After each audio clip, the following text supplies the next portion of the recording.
We're going to be in Daniel chapter 7. I'll make a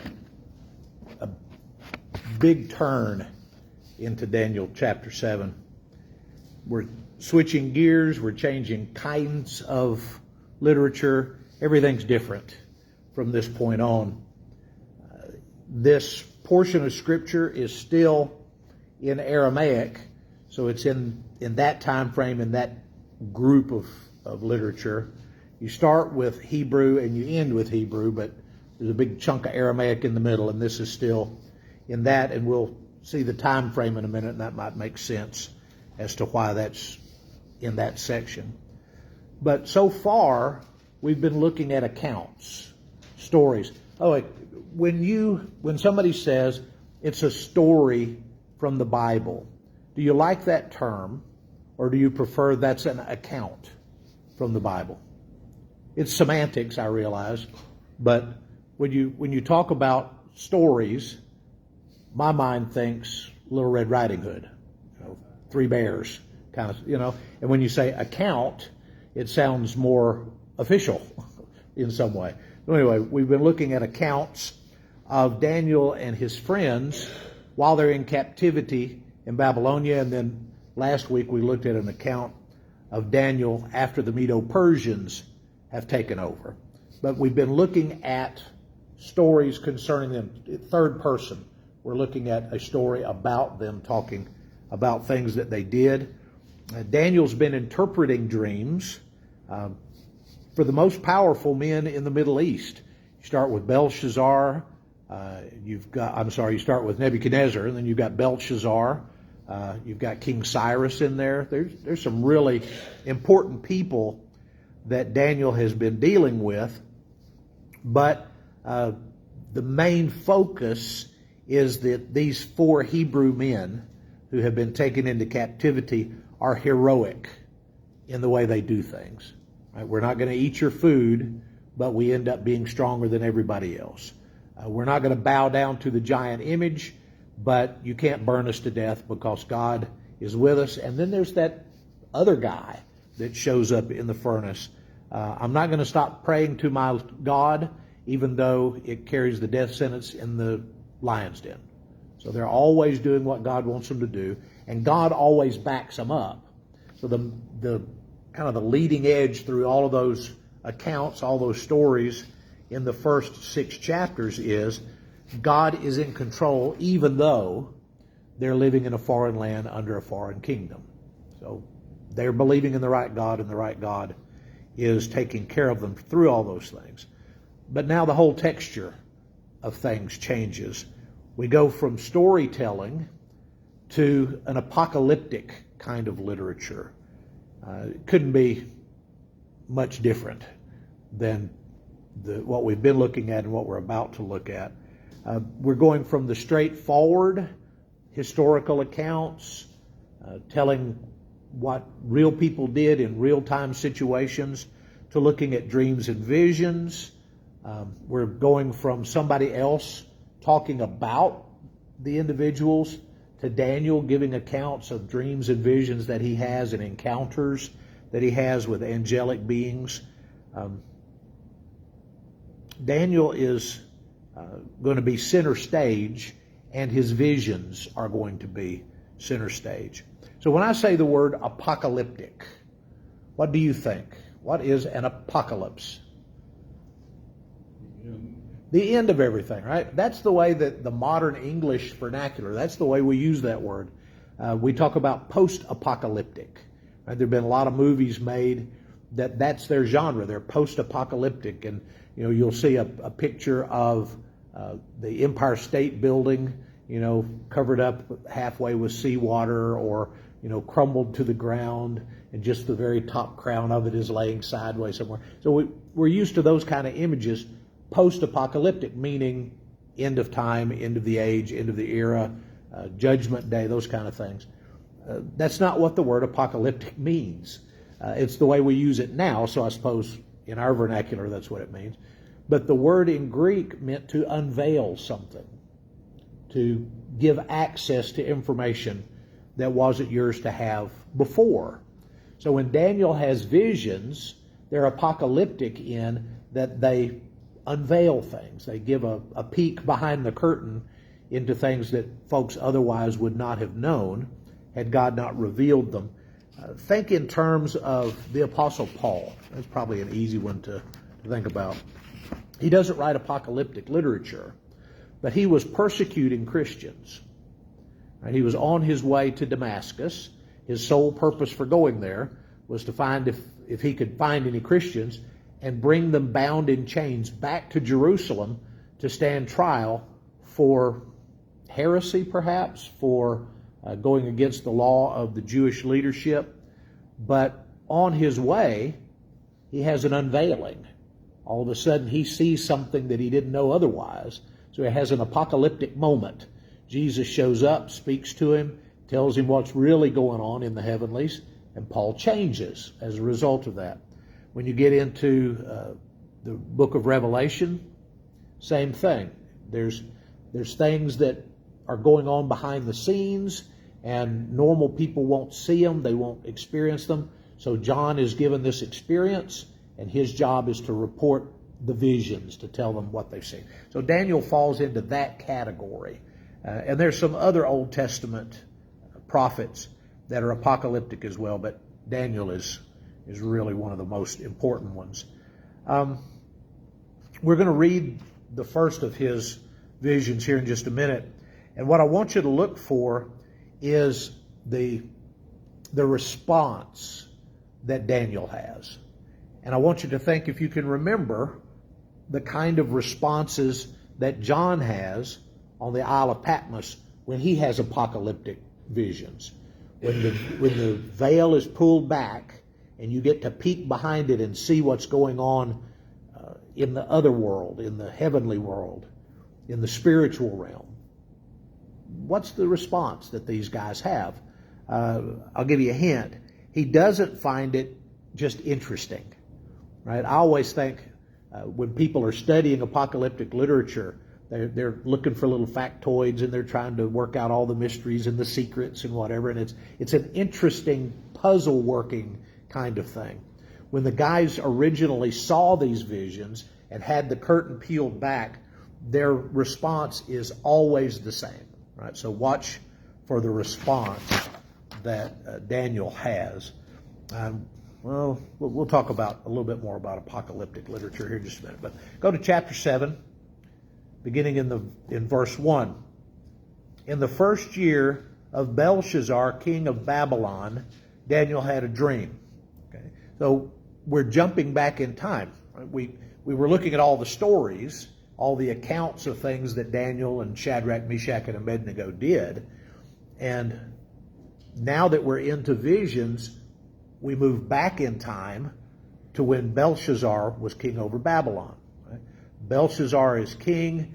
The Medo-Persians come in and conquer him. And Daniel, of course, moves with the kingdom and begins working for King Cyrus. But in the first year that Belshazzar was king over Babylon. So we're back several years when Daniel has this vision. But it's not included in that time frame because it's different literature. We were looking at stories of what they did. Now we're looking at visions that Daniel had. So it gets, reset back into its time frame. So Daniel had a dream, and visions passed through his mind as he was lying in bed, and he wrote down the substance of his dream. Anybody keep a dream journal? No. I find them interesting. I've never been self-disciplined enough to do it. If I can remember a dream 10 seconds after I wake up, I'm doing pretty good. But I know people that keep dream journals, and as soon as they wake up, what was I just thinking about? What was I just dreaming? They'll write it down. It's really interesting stuff. Most of it not apocalyptic or God-given, but interesting. So he wrote down the substance of the dream. Daniel said, in my vision at night, I looked, and there before me were the four winds of heaven churning up the great sea. 4 great beasts, each different from the others, came up out of the sea. Now I want you to know that I am not qualified nor prepared to interpret all of this dream. There's a lot of people that have spilled a lot of ink as to what they think it means. I was watching one of my favorite preachers and listening to him talk about it, and he spent 5 minutes at least talking about how he didn't know what he was about to talk about. So I'm not at all by myself on this one. But he did point out something that I think is very important, and that is, if you look at the overall vision, if you look at, what does this vision tell us, it falls in line with everything else that has happened in the book. There's things happening all around Daniel that he can't do anything about. It's not entertaining, it's a little bit scary, but at the end of the vision, he sees that God is still in control. So you move to Babylon, you're a kid, they say, here, eat this, and you say, no, I'm not going to eat that because I want to honor my God. Then your God honors you in return. You say, well, I'm not going to bow down to your giant image. Well, then I'll throw you in the fire. Well, fine. If you throw us in the fire, we're still not going to bow down to your image. And God takes care of it. So there's all these stories about how bad things are happening to good people, but God is still in control. So when we get down to the bottom of this vision, it's the same theme, just a different way of presenting some of the same things. All right, so here are the churning of the sea. What does the sea represent in Scripture? Masses of people. Masses of people, yeah, there you go.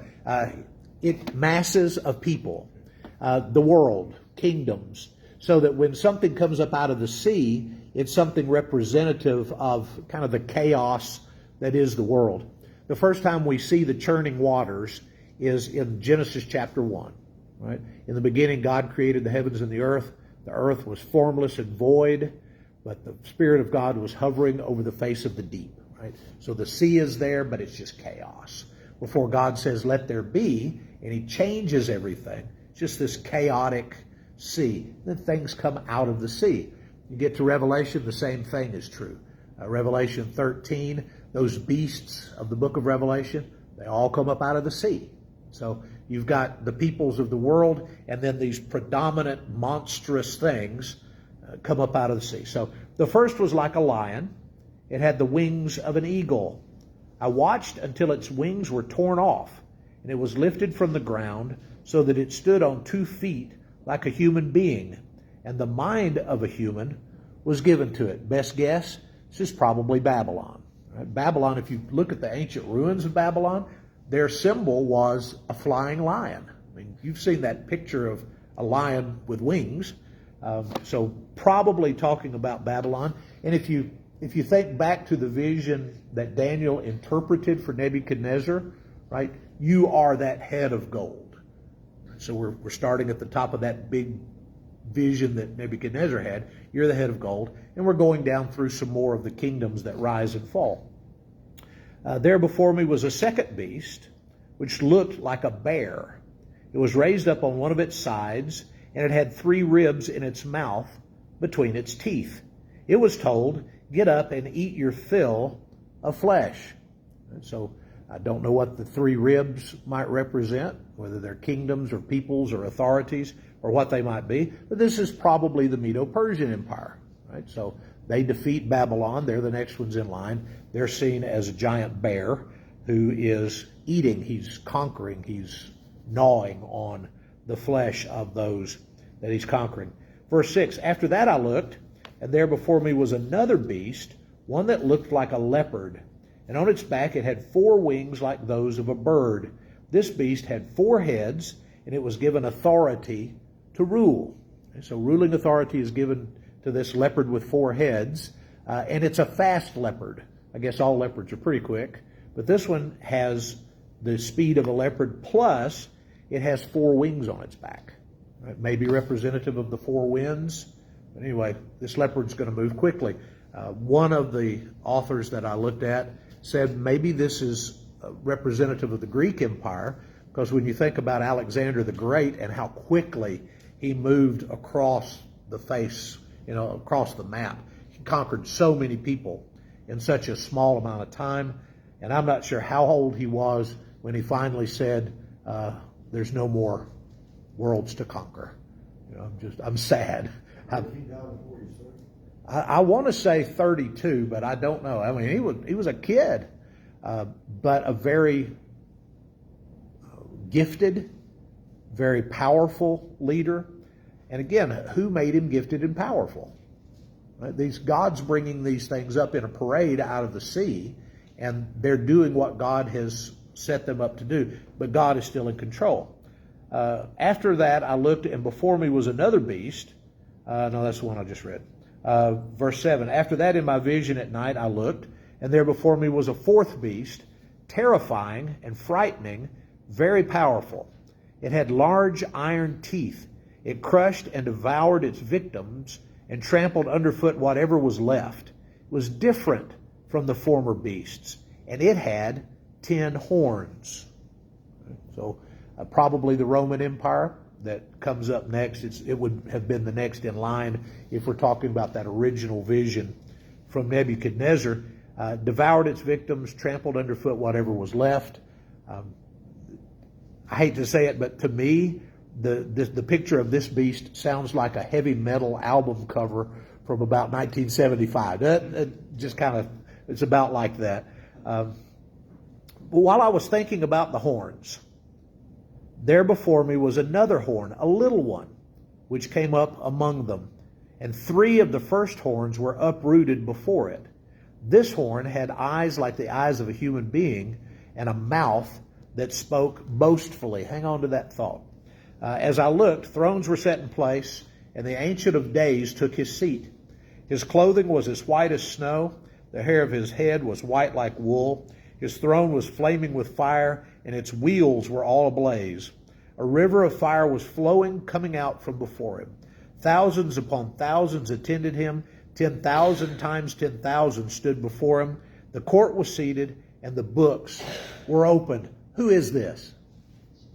That's got to be the Lord, right? It's very similar to some of the visions we find in the Revelation where God is seated on his throne. The one that jumps off the page at me is that there were thousands upon thousands and 10,000 times 10,000. That's a direct, Revelation is a direct quote of this passage saying that there were that many people praising God while he was sitting on the throne. So he's attended by thousands and thousands of individuals. The court is seated and the books are open. So that sounds a whole lot like the end of Revelation, doesn't it? I looked and there were books, and the books were open, and the book of life was also open. The dead were judged by their deeds that were written in the book, and then if your name was not in the Lamb's book of life, then you were cast into the lake of fire. So very, very similar to what we would consider to be end of time passages in the book of Revelation. Maybe it's end of time, maybe it's not end of time, but the similarities are there. Verse 11, I continued to watch because of the boastful words the horn was speaking. So we haven't lost the horn, right? The Roman contingency is still there. I kept looking until the beast was slain and its body destroyed and thrown into the blazing fire. The other beasts had been stripped of their authority, but were allowed to live for a period of time. So this last beast has been slain and thrown into the fire, but the other kingdoms are still around somewhere. Again, that sounds very Rome to me. In my vision at night I looked, and there before me was one like a son of man, coming with the clouds of heaven. He approached the Ancient of Days and was led into his presence. He was given authority, glory, sovereign power. All nations and peoples of every language worshipped him. His dominion is an everlasting dominion that will never pass away, and his kingdom is one that will never be destroyed. Do we know who that is? That's Jesus, right? So it's easy enough to see God on his throne and to see Jesus given dominion in his forever and ever kingdom. That's easy. Whoever these other characters are that come up out of the sea, they're sanctioned by God, they're allowed by God, but they're defeated by God. They're not an eternal problem. And so Daniel is watching and seeing all these things that are happening in his dream, but he doesn't know about Messiah. Right? How much did Daniel know at this point about Messiah? Not much. We know way more than Daniel knew. about these four kingdoms. Right? We can go back and read history about these kingdoms, about some of the kings that would rise and fall within these kingdoms. We've got pretty good access to stuff about Babylon. We've got better access to the Medo-Persians, even better to the history of Greece. Tremendous historical evidences from Rome. And the one like a son of man that shows up, we know him intimately. So Daniel is seeing things that he doesn't know, but the curtain has been parted so he can take a look into some of the things that, not everybody had this dream. This is a Daniel dream. Right? Keep going. Verse 15. I, Daniel, was troubled in spirit, and the visions that passed through my mind disturbed me.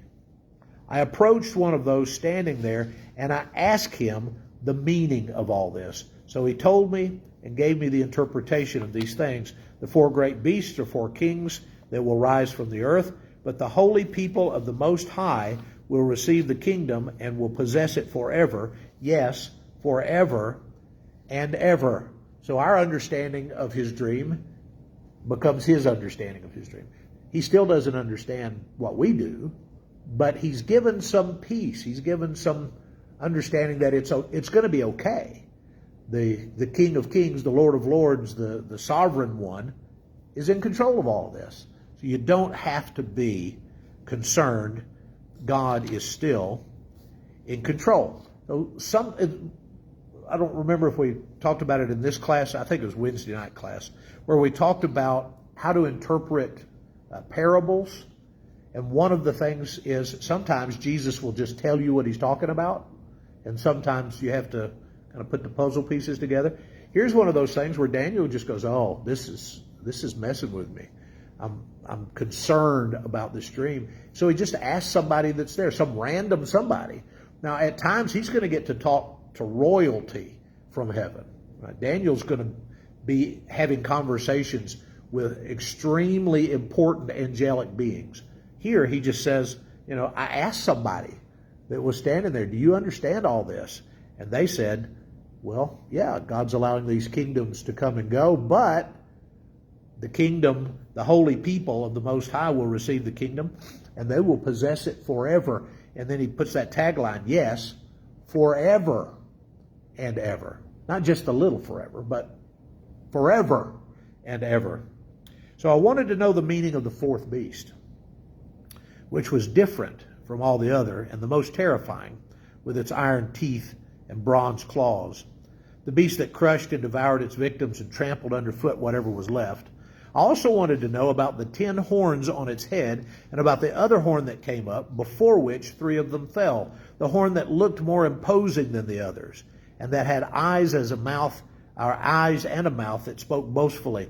As I watched, this horn was waging war against the holy people and defeating them until the Ancient of Days came and pronounced judgment in favor of the holy people of the Most High. And the time came when they possessed the kingdom. Now, I want us to take just a minute and run over to Revelation 13. Slightly different wording, but more things had happened in between Daniel's day and John's day when Jesus was giving him this vision. But John has the veil pulled back, curtains are open, and now John can look. Has a slightly different wording here, and I think it's important. Starting in verse 1 of 13. The dragon stood on the shore of the sea, and I saw a beast coming out of the sea. It had 10 horns, 7 heads, with 10 crowns on its horns, and on each head a blasphemous name. The beast I saw resembled a leopard, but had feet like those of a bear, and a mouth like those of a lion, or like that of a lion. Okay, sound familiar? The dragon gave the beast his power and his throne and great authority.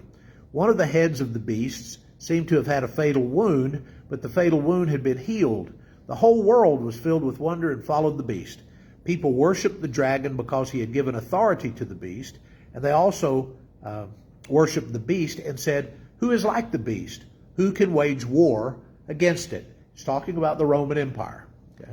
The second beast that comes up is Roman religion that makes people worship Rome. Okay, so this is the Roman Empire we're talking about. And then look at verse 5.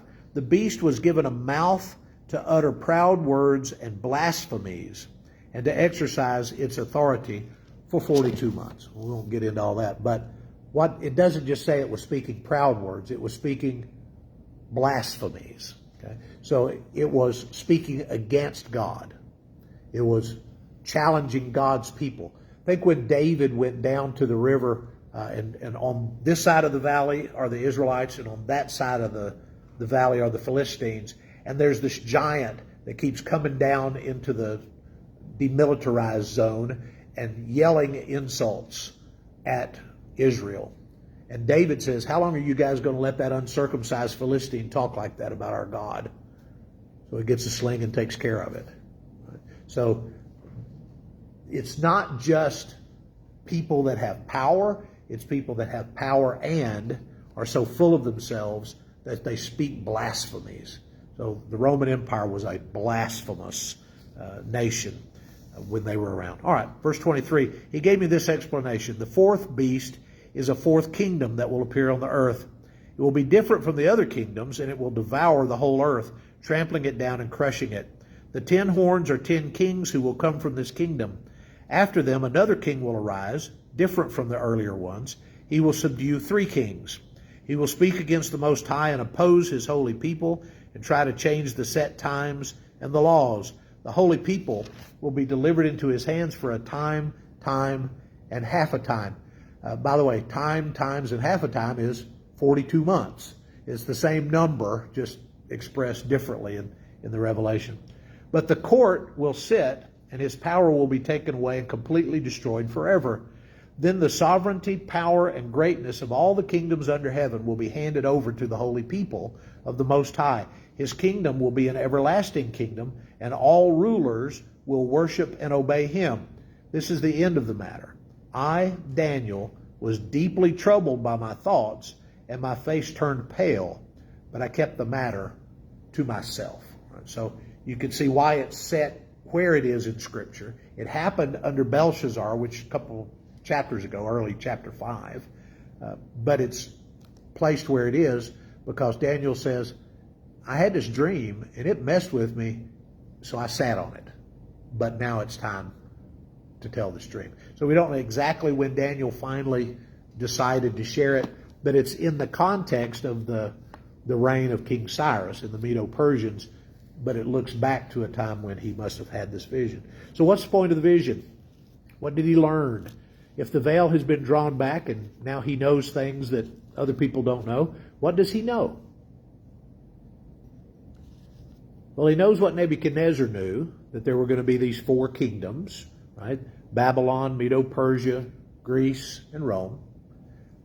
And now he knows that God is working throughout all of those things to get to one that's like the Son of Man. So we're headed toward this personality. In Nebuchadnezzar's dream, what was the thing that we worked toward?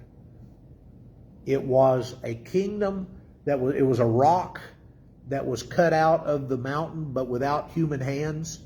And the rock comes down and it crushes and it turns the statue into powder. So the head of gold and the feet of clay and bronze, all of that just gets wiped out, and it becomes like the powder on the threshing floor, and the wind blows, and all of these kingdoms just go away. So we have a kingdom that's coming in Nebuchadnezzar's dream. In Daniel's dream, we have a king that's coming. So now we know what we knew from Nebuchadnezzar. When Nebuchadnezzar had his vision, Daniel interpreted it. And now Daniel has had a similar vision, and he knows a little bit more than Nebuchadnezzar did. He's seeing there's a somebody that's involved in this new kingdom. As far as the 10 kings that arise out of it, I don't know. I don't know who they are.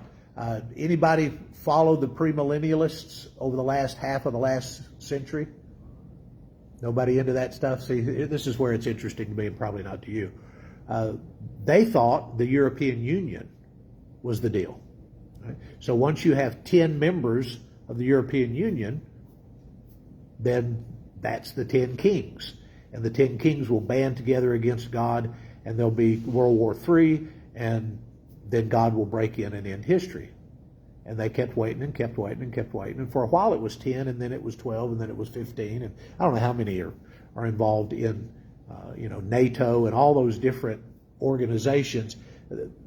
Premillennialists will count the number of nations to try to come up with 10 kings, because you need 10 kings to fulfill what Daniel was talking about. That's the kind of thinking that people have. But what does the vision mean? What does it teach us? That even while all this stuff is going on, God's in control. You don't have to sweat all the small stuff. It's interesting, but it's not essential. What's essential is things look horrible on the surface, but peek behind the curtain, and the Ancient of Days is still on the throne, and the Sovereign One, the King of Kings and Lord of Lords, has his kingdom, and it will never end. So all of this stuff is interesting, but not essential. Any thoughts, questions? All right. Well, we'll see some more, Lord willing, next week.